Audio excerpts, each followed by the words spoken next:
When I see an EEG and I see low beta, I know right away that person can't focus. That person's going to have a comprehension issue.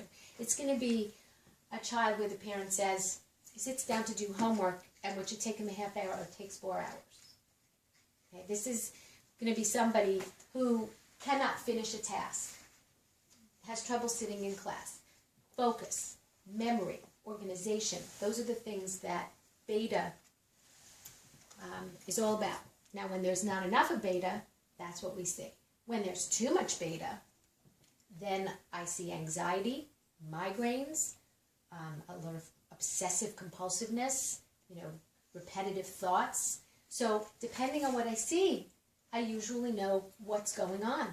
Did you ever see that commercial? I think it's for Cymbalta, and they say depression hurts, and they show a woman that's rubbing her arm or her neck, right? Because what they're trying to tell you is what goes on in the brain affects you physically, it affects your behavior, it affects your functioning, and it really is true.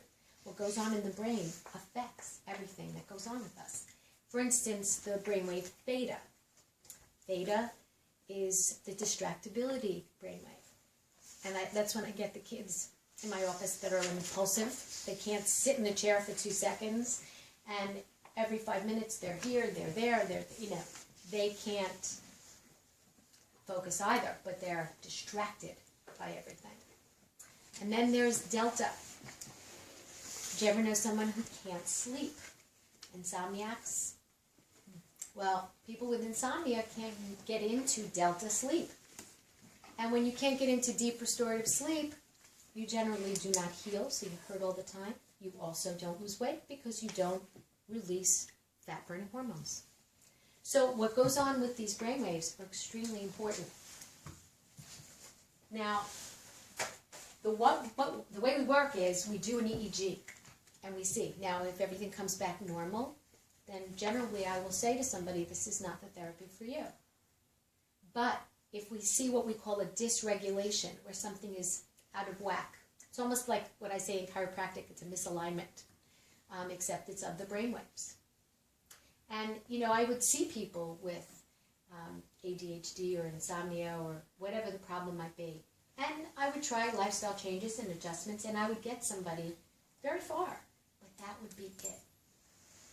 When you deal with the brain, you transform lives. It's the most amazing thing to watch.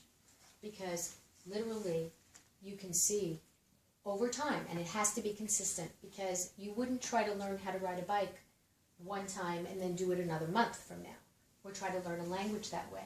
When you're dealing with the brain, it has to be consistent, because you're actually literally making a new neural pathway. Okay? You know how we always do the same routine. We go to work the same way, we get up, we do our same routines. The brain has loops like that. That's how it works. And literally we are creating something called neuroplasticity. You're changing the function and the structure of the brain. And only one neurofeedback treatment, you can do that. You can start that process. So it's really very exciting. Do you remember the senator, I think, that was shot in the head? Mm-hmm. Right. What's her name? Gifford. Right? Well, what they're doing with her is a form of neurofeedback, because part of her brain was injured. So now the other parts of her brain need to take over. And that's why sometimes we have people that have literally had strokes, that have lost function of a limb and can regain, because we're retraining the brain. There's no current going in here, so I'm not going to make anybody into Frankenstein. Okay. What happens is, literally, you are in control. But what we're trying to do is help you reproduce more of the brainwave we want you to reproduce. So let's say, in the case of Chemo Brain, we find, which I believe we do, that there's low beta. That's that concentration brainwave. Somehow the chemo seems to affect that brainwave. So what we're going to do is we're going to encourage your brain through a reward system to make more and more of that brainwave. And the way it works is, for instance, we have your favorite movie playing. And when the brainwave that we don't particularly want pops up, and I'm simplifying, the movie stops, it gets dark.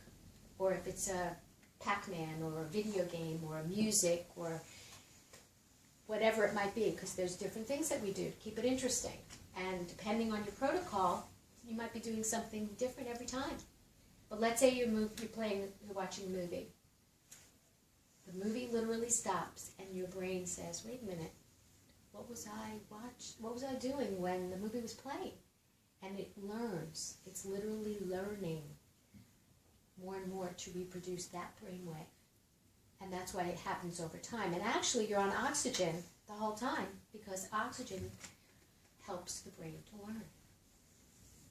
Any questions so far?